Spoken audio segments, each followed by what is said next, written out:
Munyatika kisanu kunapama masila mpungu ya lusongamo Ibeno kibeni baba muramo Temu kumateno kwe Mungu zame venuze Yesue Basi zame venuze Yesue Mana maoso di mapanga mena Temu kumateno kwe Mungu zame venuze Yesue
que vous avez séparé en bâti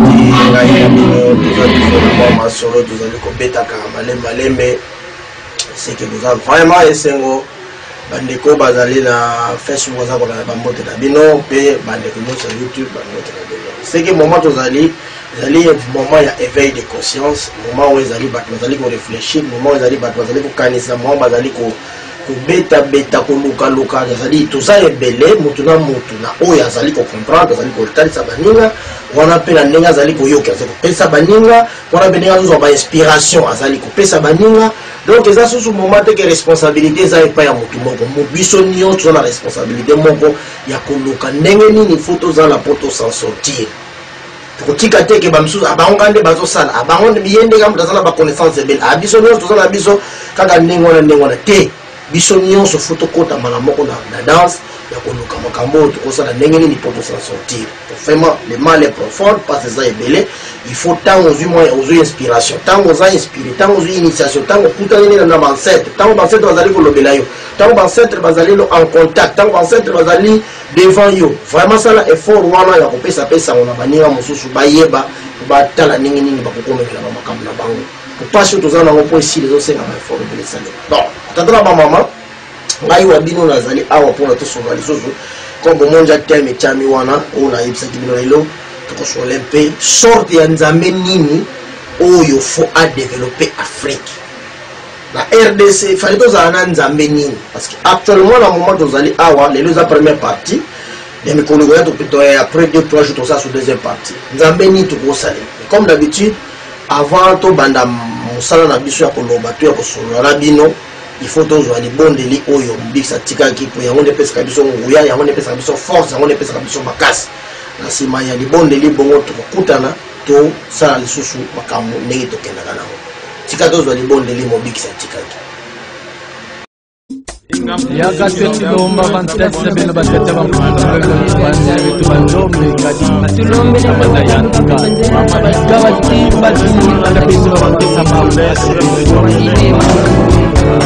sambu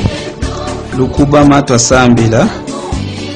sambu kwa yenu awonto zimbasi za kiandu kya kintinu kya zulu nto za zingu kietu sambu kwa beno simbasi ntambwadi zikundanga kulumbu lwa nzambi ampungu tulendo sambu kuvaikilanga ntangwa yekudimukinanga ntangwa sambu ku este yeku oeste sambu kwa ngeye nzambi amvangi antemu ngumba loa mpinanza sambu kwa bienu awonto zimbasi za ntoto yeza zulu sambu kwa benu awonto ziyalanga maza yetia sambu kwa ngeye ngudi amwanda Kongo sambu kwa beno mbasi za zonto za mvita ye ziyalanga kulumbu lwa Kongo ngeye wena nzambi ya moyo ngeti kufyongonena ye kugumbilira ntangu sa wonsono munkumbu ya menga matengoka muzintumwa zeno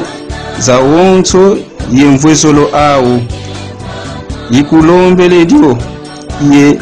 yikutumini dio o nzambi akalunga nzambi azola wiza yembasi zaku za mazulu yeza ntoto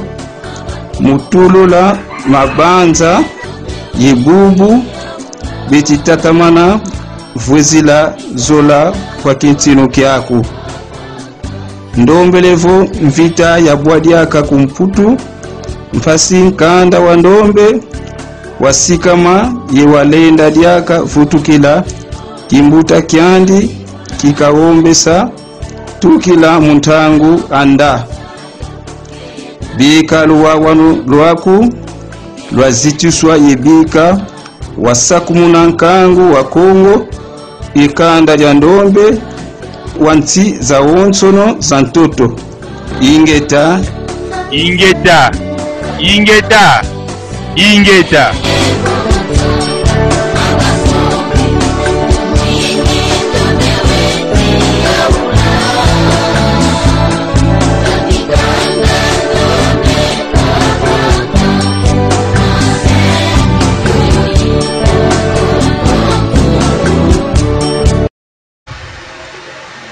pesangai ingeta ya bien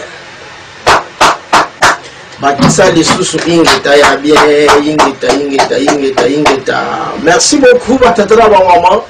wana ezali libonde limo big satikela ki biso alobaki to sala ka matin midi soir est-ce que bino bosalaki est-ce que bosalaki te est-ce que to yebaka zat awa mo big salobaki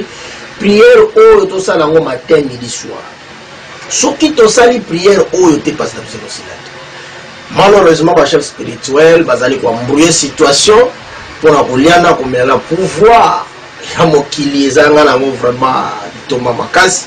bango ba changer ba prière mosusu ba tie ba prière ya lolenge na lolenge ba ju prière ya mobix ba déclasser yango tala bisika to bungeli awa sikoyo tozali sous conseil contredire tozali tous ko comprendre te tozali ko yeba makamtu ko sala te utukomika batu mo netika baba bituku batu mo bazanga te alors pesa ngai ingeta ya bien vraiment bande ko bazali na Facebook bazali ko langa pe soki bomoni mo likambo réalisation ezali ya ngai moko a microphone pe ezali ngai merci beaucoup nasi moko zali bonde les ali ko sala mo analyse tout ça to mena mingi te lelo parce que makambo ezali bele to sala mais on déciderait que chaque fois to bana ko sala ka analyse muke pour que ba initier ba réchauffer ba mémoire ba bango ba ope ba lingi bazala ba initier baza ba ngabo zo ba leçon préambule nini photo sala lo lengi nini photo memina ba makambo oyo lelo tonto solo la nzambe ya lolenge nini oyo il faut asala faut a développer Afrique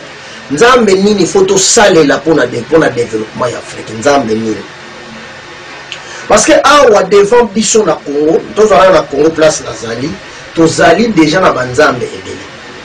donc nzambe ja bakomi presque moins mingi na Congo na minute oyo Congo aza na banzambe moins mingi mususu aza na papa na bango mususu na mama na bango mususu baza na babota mususu babala mususu baza na famille mususu baza ba chef de famille do tokomi na banzambe ebele parce que nzambe nini oyo fallait to salela nzambe nini toza nzambe universel nzambe universel baza pe mibale mwa mingi kutolobe mais toza oyo aza mpe na mwa likolo na Congo oyo bato babengaka mingi nzambe ya Jésus na nzambe ya Yahweh et na kati ya nzambe ya Yahweh nzambe ya Jésus pe aza na kati mais tozo exploiter nano nzambe ya Yahweh surtout par exemple tozo prenons par exemple nzambe wana ya Yahweh ya one photo tu as connaître nzambe en alinda tête parce que bato ba mingi balobi nzamba Israël aza irrévocable nzamba Israël azali nzambe intouchable nzambe Israël ba ko bouger yete azali nzambe mo ya makasa azali nzambe ya nguya nzambe azana bikamwe isi ba bisa bana Israël ba Yakob tout ça ba Abraham to bini nzambe wana azali nzambe wana azali nzambe mo ko futu zala ne pena de temps en temps to boya yete to zala nae selon ndenge bazali ko yebisa biso na bato ba yela biso sango oyo ya nzambe oyo. Est-ce que c'est vrai que nzambe oyo yende photo zala nae? Est-ce que c'est vrai? Est-ce que ça nzambe a solo moi de cryptage tout ça la poto ki na nzambe nini? Prenons nzambe ya Yahweh. Oyo bazali ko kumisa matin midi soir ba prophète ebele bien pe na kombo ya Yahweh. Est-ce que nzambe wana azali nzambe akoki kobongisa biso ba africain to biso ba congolais to biso ba to mwindu? Est-ce que nzambe wana za approprié? Total critère ya nzambe wana comportement na ye dans le comportement na ye partant ya bomonisi na ye à travers Abraham to bana la place wana bomonisi na bomonisa mi ya nzambe wana Abraham selon Biblie ba volouer na nzambe wana mais à tel point nzambe wana akomaki na niveau asenga Abraham sacrifice humain c'est-à-dire apesa ye mwana na ye apesa ye mwana na ye nzambe wana la suite de mo deviner que abakenda ko so kala ko bomaye ye moko so nzambe de otika nzambe wana nzambe ya Yahweh o ya Abraham wana yango toza na ye na Congo actuellement est-ce que yeto yede tozala na ye to tozala na yete les mêmes nzambe wana o ya Yahweh toujours kaka na makomi o bayela ki biso balobi nini azana kanda ya makasi nzambe wana ba sakana ka kutu te ça va blague te à tel point ba ville mibale Sodome na Gomorrhe atumbi yango nzambe wana atumbi ba ville mibale mbi yango na bato baziki asuki wana te nzambe wana ayekoza susu ba décision nzambe wana susu ba décision génération mobima je ne sais pas na biso pe tozalaka na kati erwa biso tozala nanu tosalemite toyebaka te po explication biblie aza kotalisa biso place wana te il me semble que atiaso azindisa mokilo nyonso na mai na bibwe na biloko nyonso ezinda na mai kaka nzambe ya Yahweh wana totala nzambe tolingi tovanda na ye nzambe tovanda na ye oyo tozalaka na ye oyo toevoaka de temps en temps est-ce que akoki kosalisa biso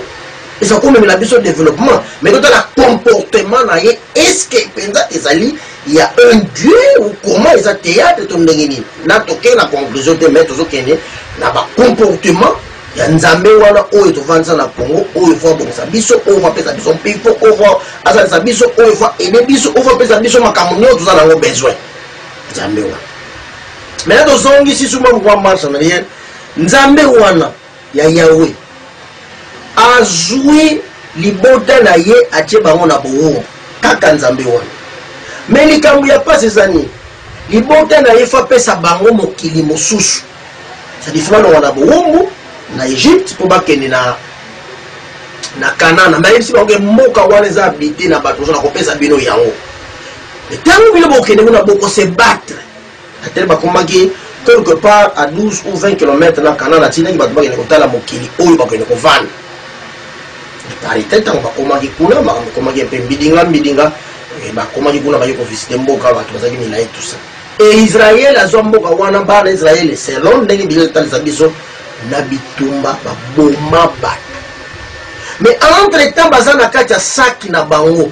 na mibeko oyo nzambe wana yawe apesaki bango kuna ainsiste baboma te koboma te koyiba te kozwa koyokela eloko ya moninga lukunia te baza na sanduku ya mibeko ya yawe baza kotambola nango mais avec conquête bake kobotola mboka ya bato bakana na ye sur ordre ya nzambe wana oyo kaka ye apesaki bango mibeko wana tozotidie comportement ya nzambe oyo tovandi na Congo nzambe wana oyo totie azala comme guide na biso comme nzambe na biso toujours toza na kati ya mission na biso Mantsweki bandeko bana na Facebook eza na biso Mantsweki eyaka na YouTube ndenge bosengaki totia mpe relais na Facebook soki omoni volume eza malamu te okomelinga texte wana merci ndeko Platini merci ndeko no Galva bakutakana merci ndeko Lubelo merci na ndeko Alpha Mbala baza na Facebook bakolanda na bandeko nyonso baza na direct na YouTube mbotela bino papa Kinzambi je crois bien Kinzambi mbotela YouTube ozali parce que le menu ezali donc tout le comportement ya nzambe wana ezali kopesa biso vraiment édification teke to pesa ye penza confiance c'est-à-dire bazana mibeko oyo bakoboma te bakoyoka lukunde bakoyiba te tout ça mais nzambe wana ya Israël nzambe na bango ya Yawe oyo akoma mpe nzambe ya bakongole awa apesi ordre bakende kobotola mboka ya bato mpe baboma bato baza kuna barekipere mboka na makasi au nom de Yawe topusi malembe kaka nzambe wana les mêmes bato alobaki bakota na bakende kovanda na mboka walakaki bango bakoma neti mokili na bango apesi bango kado babimisi bango na bowomo kaka ye nzambe wana oyo balobi koboma te kaka ye s'autoriser bato yango oyo alobaki bakende na mboka wana okabelaki bango abomi bango susu na nzela 6000 personnes abomi bango ay compris na Moïse oyo moto na ye abomi bango kaka 2 personnes ba inokoma na bato botamaki na nzela kaka nzambe wana ya Yawe oyo toye kovanza na Congo kaka nzambe wana atazana ba mama parce que la biso est très profond mal les a tellement profond to yebite ndenge nini faut ça la poto s'en sortir donc l'inconscience dans la degré moko et atteindre donc même la spermatozoïde des ans à 4 colonisation tant pas dans combat de cause de domination babylon poesa et belé ba facteur eza belé o ezali ko talisa domination na colonisation kaka nzambe ya Yawe wana kaka nzambe wana bomi batu na nzela kaka nzambe wana bakomi na kati ya Israël mabele o apesaki bango ba combattre bakana na ye ba bomi bakana na ye kino na mokolo ya lelo ba descenda wana batikala ba palestinien bitumba ekosila te na libota na ye mboka wakabelaki bango bazali kovanda wana toujours de guerre en guerre bana ya nzambe libota na nzambe mboka oyo akabelaki bango par alliance ya Abraham kasi lelo bazali kovanda wana kimia te sous les armes nucléaires tout ça maman makambo za oloba banalize ofo ekota moko na biso totala penza makambo tozali kosala donc nayebi te bainitie bazo comprendre mais yo nano koma initie te oyo azali koloba ozokosala yango banalize na ndenge na yo eske tata oyo motuna ezosala bien eske ndenge nini bo oyo nzambe tovani na ye awa nzambe Israël Mobutu era comprendaki makambo makaba aventure oyo ayaki corrompre diplomatie na Israël lelo diplomatie ezongi na nzambe ya Israël lelo diplomatie ezongi na nzambe ya Israël siko awa nde tozali kosala ba analyse est-ce que nzambe wana comportement na ye ndenge to adopter ye azala nzambe na biso mais son comportement en face des humains, en face de ces créatures, nzambe wana zo se comporter lolenge nini et ça zo continuer ko mériter confiance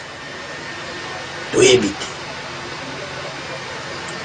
batata na ba mama nzambe ya Israël, nzambe ya kanda,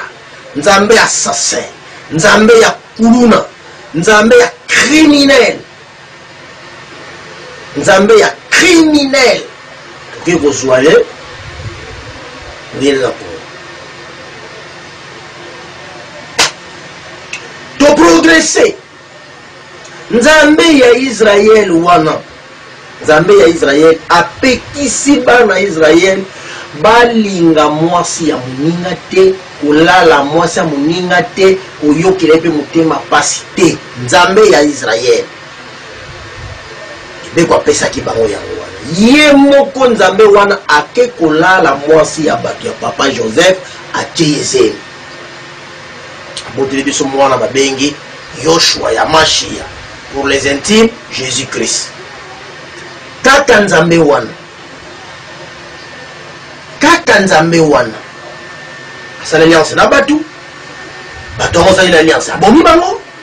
kaka nzambe wana asala alliance na batu azali na espace akotia bato yango te kaka nzambe wana azwi bato yango akoyiba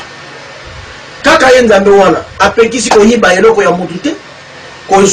koketuka eloko ya mutu te kaka ye nzambe wana azwi bato bakende koketukela mboka ya batu baboma bato bakolomboka kaka nzambe wana kaka nzambe ya Israël ake kosende mwasi ya bato ye apekisaki kolala mwasi ya moninga te ye nzambe wana aye kolala mwasi ya bato kaka ye nzambe wana lobi koboma te kaka ye nzambe wana abomi ba Sodome na Gomorrhe banini ndi tout ça kutu bande kwa Ninive barataki mpo fala kwenzo na bango liso aboma bango chance kisugiri Jonas kondo ina ngai mutakenda kuna intervention sino bila tumba bango liso yana otumba bango ya bomanga est-ce que nzambe wana nde photo zala na ye na mboka ko quand on vous apprend qu'il faut tous à l'anzambe babengi pour tout le monde prend ça, c'est comme de la blague. N'est aventure tous allez comme ça. Et maintenant tout ça l'analyse n'anzambe oyo ya Israël, tous à l'anzambe wana a marche, tous à l'anaï, tous à l'anzambe wana. Parce que tout ça tout à la parcours ya nzambe wana. Est-ce qu'ils allaient parcours oyo que ça les abisso? Est-ce qu'ils allaient vraiment véritablement nzambe ya solo? Kaka nzambe wana alobi pona abikisa mokili na unique condition il faut mutu basakakila ya mutu etanga penzado etanga wana pepele baboma ye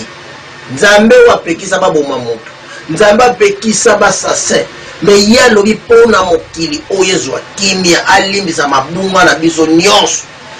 Il faut mutu mobimba ba sacrifier ye batumba ye baka ye na kuruzu entre autres mwana oyo azulaki na ekobo oyo alayelaki mwasi ya bato mwana ya ekobo yende sikofu achama na kwa pona kokangola moki. Quelle confusion, quel désordre, que dit n'importe quoi. Tata na ba maman bande ko baza olanda ngai ezali éveil de conscience oyo prophète alobelaki atikelaki biso recommandation na tikeli bino bibilia botanga mukanda oyo kutana solo ezana kati na tikeli bino le mosusu te parce que na moment on a initié bazalaki te ba conscient bazalaki te. Tout ce que le prophète a dit en Mandansana, les gens n'ont pas compris le message du prophète. C'est-à-dire, bazalaki kaka kolanda. Mais le prophète a monaki partant de la Bible, ce qui te tangi en profondeur. To kota na musu to comprendre to kuya ko yeba mena lo kutana solo ezali na kati. Donc biso tozali ko déraper na logique ya kimbangu logique tozali kati kaka na kati ya kimbangu. C'est-à-dire connaissance na biso tozali ko puiser ya kaka na kati ya kimbangu. Bobimi na biso bokoti na biso bofala biso bolala na biso kaka na ba enseignement, kaka na ba procédure oyo yataki mbango atikelaki biso parce que recommandation oyo apesaki yango tozali kosongisa siko na nzela tobanda kosala baanalyse tobanda kotala batempérature baméthode ya bamakambo yango pour que totala est ce que makambo oyo tozali kosalela yango mpenza réellement bonzambe est ce que eza théâtre est ce que eza aventure to ezali eloko moko boye na ndenge nini toparta ya recommandation mobiksi yango tozali kotala bonzambe oyo me nzambe oyo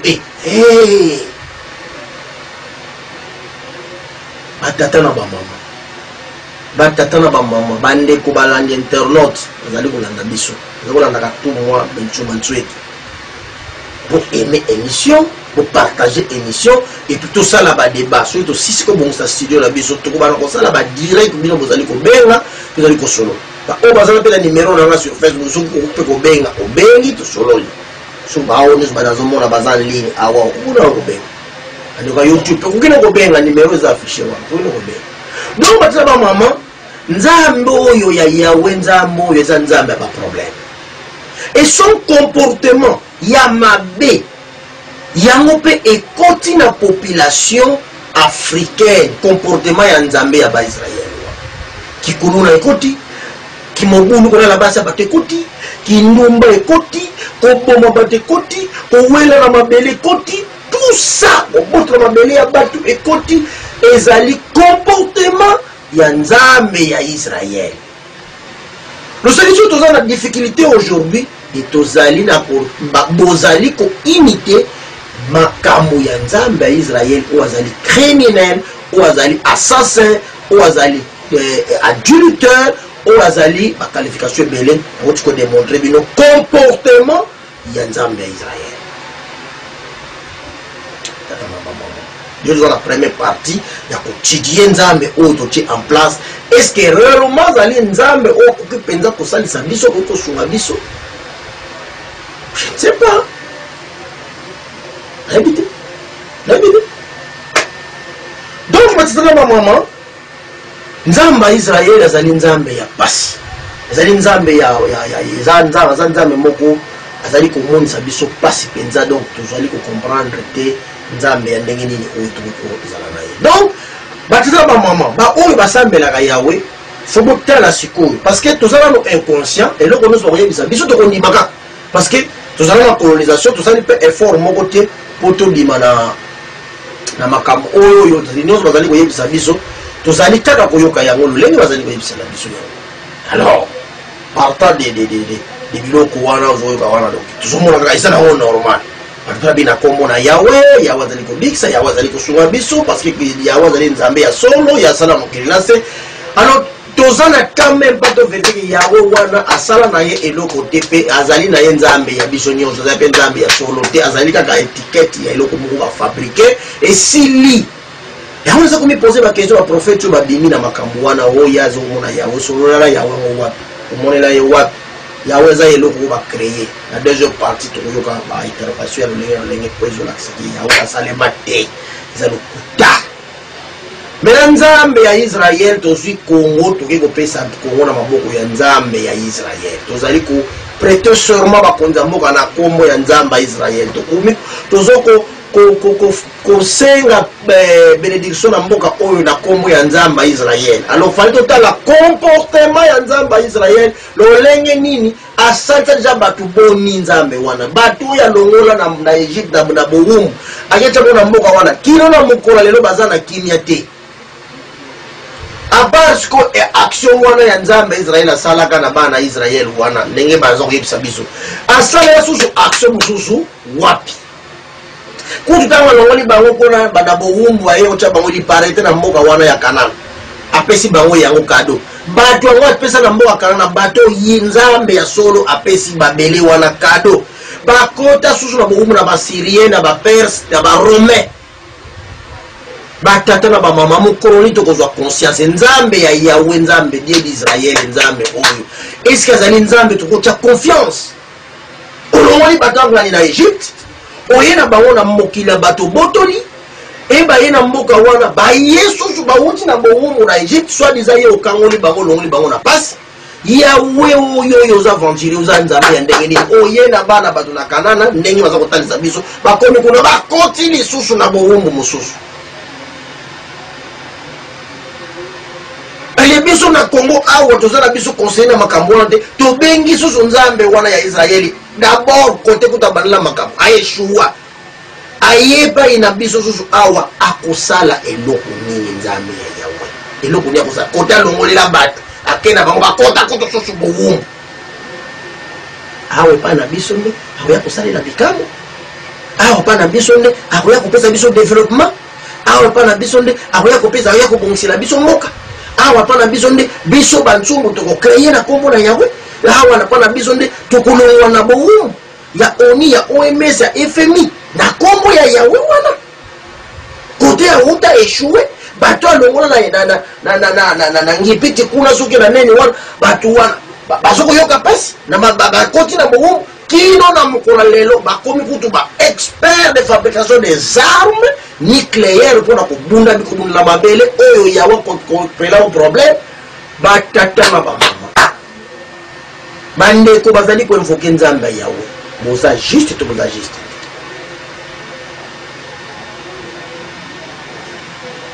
merci beaucoup bandeko Franck Luntadila na Kinshasa uzaula na ngai na Facebook.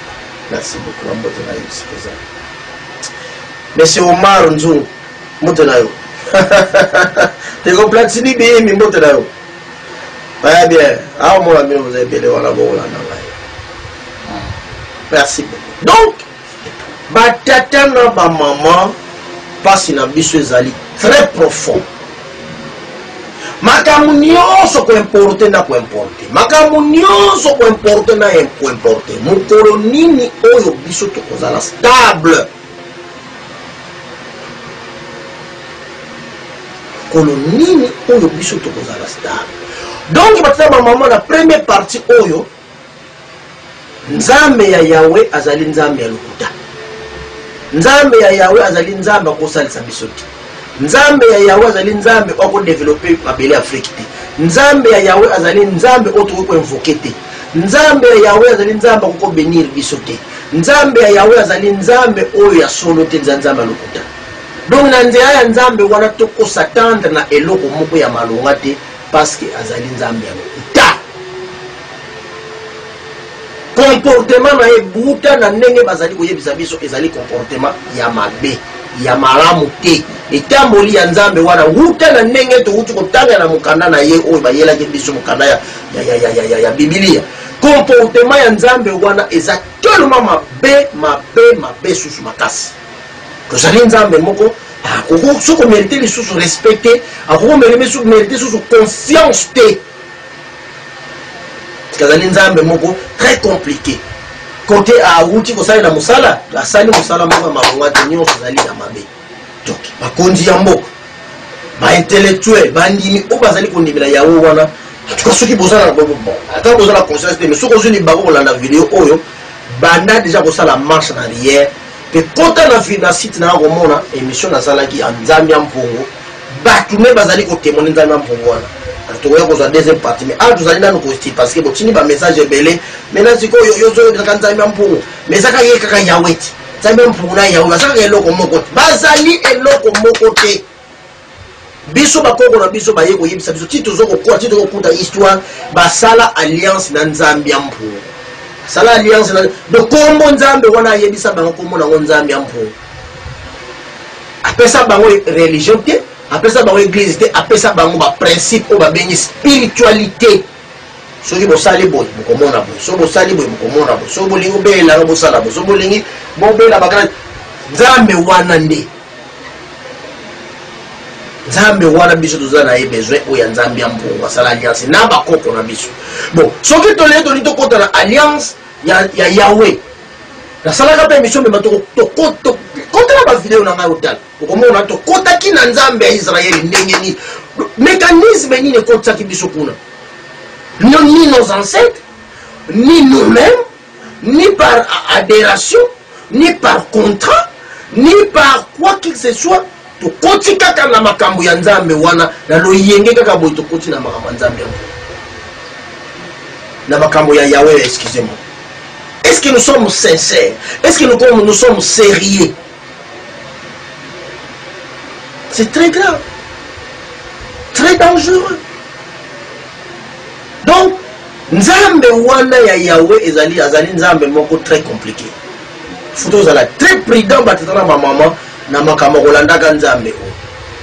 Parce que côté Yahouti, makambo ezali clair. Voilà batana ma maman. Faut être prudent na makambo oyo. Ezali toujours na chemin ya tata kimbango. Toko tika na kobima na chemin oyo te. Tant que nous allons vivre, tant que nous allons obligés ya ko luka monene. Nenge tata ki mama tikala kibiso ke botanga Biblia pour boye bakutana solo ezala kati. Wana ezali recommandation ya mobile fatinga pesa kibiso. Tanga Biblia en profondeur. Tanga Biblia en profondeur. Nzambe nini oyo biso to kosalela nzambe nini oyo biso to ko onini. Est-ce que nzamba yawe ko kosalisa biso? Si nzamba yawe akoko zbede biso kuna uta ida bana. Donc batsala ba mama bino nyonso bosambelaka Yahweh bozoluka mboka bozokotisa mboka na malédiction et puis bozo renforcer ba égrégore ya bato mosusu biso tokozala kaka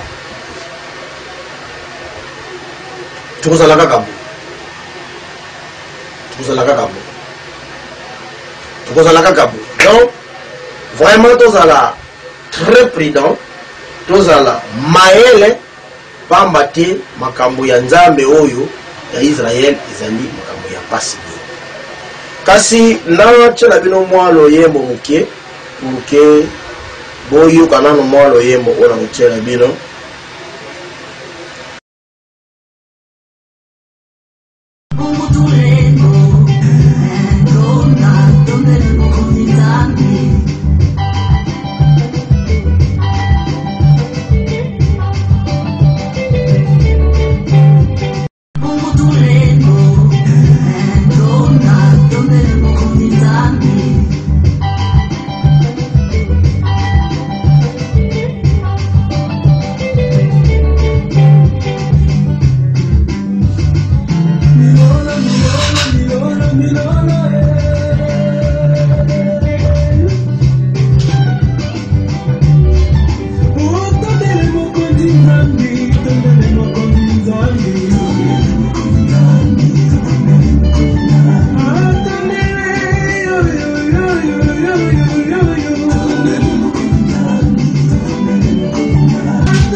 Voilà, patatra ba maman, je sais que tout comme émission na biso bande ko ba la ba côté peut-être na YouTube. Bon, là na monsieur bandaki moi kala, c'est-à-dire monsieur bandik moi kala, tout le bela Nzambe ya mama Nzambe o ya Fredison. Donc patatra ba maman, Nzambe ya Yahweh azali Nzambe moko ya compliqué, Nzambe asali biso pasité poto kotaki na bongo na mboka oyo na kombo ya Nzambe ya Israël. Nzambe wana po soki azalaki réellement Nzambe ya solo batu bauta na Israël bayekonyokola biso sute parce que bazali libota na Nzambe tonyokomi na kombo ya Nzambe ya Israël tonyokomi na kombo ya baprofeti ya Israël tonyokomi na kombo ya mibikisi ya Israël na mboka otokoti na bobo konangana na kombo wana. Donc toujours conscience toyebake Yahweh azali nzambe ya solo te. Ba prophète o babimi na kombo ya Yahweh boza batu ya lokuta. Vous allez battre, vous allez continuer à renforcer malédiction, vous allez renforcer souffrance, vous allez renforcer douleur. Il y a battu oui. Donc, première partie dans biso, il y a mon colomalelo, il y a qui total comportement et tamoli et vandeli ya nzambe ya Yahweh envers batu, ezalo lenge nini, nzambe wana azala kandenge nini. Tout na uti kopesa bino ba détail nyonso wana. Maintenant deuxième partie o etika les ali auto kosala maintenant ba analyse pour na totala nzambe wana to kovandela na ye lolenge nini. To vandela le lolenge nini pe to koboya ye to longola ye na mabele ya Afrika parce que azali nzambe ya lokuta. Azali nzambe ya lokuta. Voilà. Donc voilà un peu, bah, maman, ceux qui me connaissent, tu as vidéo et belé, tout ça là, pour décortiquer, Nzambe, il y a Yahweh, Sudazali, Nzambe, il y a le Lengenini, si na bino nangai awa, ils allaient toujours première partie, dans votre total Sabino, na bimiko de libana, de Nazaka, na katia mikanda na ye, ou à Babisa Kibiso, Kotala et Bandeli na ye. Na je même pas loi de la création de bania kanenge bateau bazali komona na kosolola naye to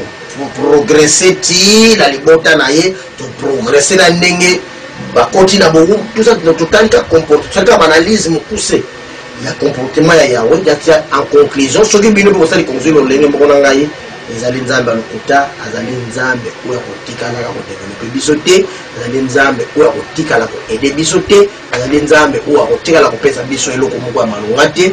continuer kozala kaka na ko crépir na passe auto za nango soki to changer nzambe na biso to zongi na nzambe na biso ya mpongo tulendo te ba o batanga video te ba tala na émission na sala ya nzambe ya mpongo kuna oya ko comprendre grandeur na nzambe ya mpongo. On a besoin de la alliance na Yahweh te, on a besoin de alliance na Nzambe pour. On a besoin ba instruction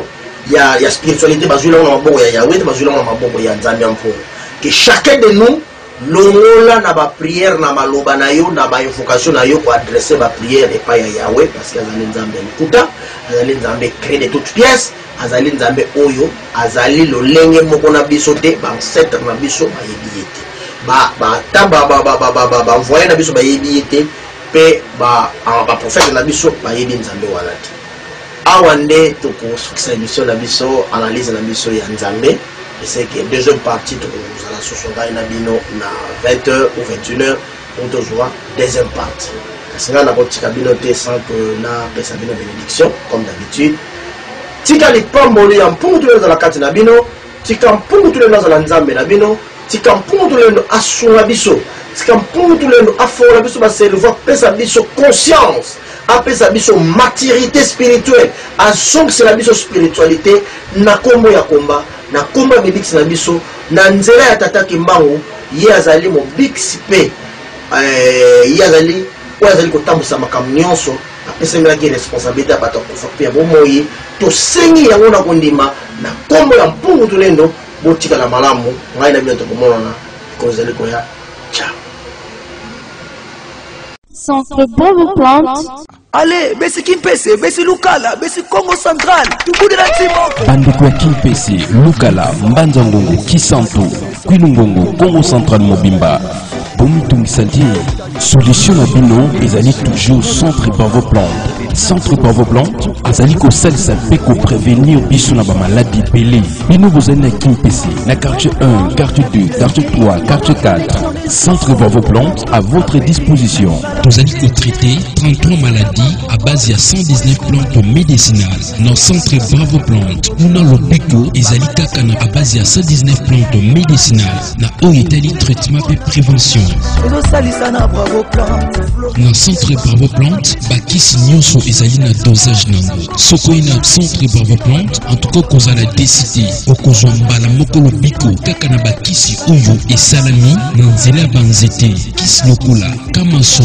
Ils ont traité hémorroïdes, infection Sanzela Masuba, estomac, n'a pas douleur musculaire. Pomade de Vedila, ezosalisa, maladie ya peau, mpese, kwakara, tope makwanza, pe de susuba filaire, tozali na huile sukula, ezotraité, sinusite, toza na poudre nsukumicine, ezali kotraité, éjaculation précoce, kozanga appétit, hémorroïde, toza de sous na tikitala, ezali ko prévenir tension, douleur articulaire, benaba glycémie, pomade de Nkindangolo,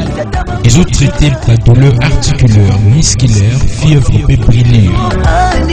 Poudre ntanini, ezali pour la prévention et traitement ya cancer, la glycémie. Toza juste na poudre wandianga, ezali pour la prévention et traitement ya gastrite. Toza juste na biocongo, ezotraité, diarrhée, gastro-intestinale, douleur musculaire. Toza juste na bioconda, ezosalisa, asthme, angine, douleur, rhumatisme, infection respiratoire, poudre ntiwameni, ezosalisa, carie dentaire. Bane ya Kimpese, Lukala, Mbanzangongo, Kulungongo, Congo Central Mobimba, papa, mama, elokoni ezotungisa yo, stérilité, kozanga mabota, prostate, faiblesse sexuelle, sinusite, infection urinaire, ya Kambango na centre Bravo Plante. Centre Bravo Plante, ezwami na avenue Makombo numéro 1 quartier de bis Kimpese. Sokoni Kobenga 089 53 72 549. Centre Bravo Plante, ESA ouvert Mikolo Nyonso de lundi à samedi de 8h à 14h. Ceux qui ont écouté notre docteur, Koulia et l'autre côté. Tout ça à base de 119 plantes médicinales où ils allaient analyser pour nous traiter 33 maladies. Bana Kimpese, Lukala, Kulungongo, Mbanzangongo, Kisanto, pour Bino, solution ici et Monana. Centre Bravo Plante, médecine traditionnelle scientifique Congo. Olingi komona nzoto na yo ezonga ndenge zalaki kala ya Kambango na centre Bravo Plante pour votre traitement et prévention. Oyi malamu na bino bon sur nos centre Bravo Plante. Pas maladie de la peau, kozanga kobota, rhumatisme, règles douloureuses, dermatopée, prostate, infection urinaire.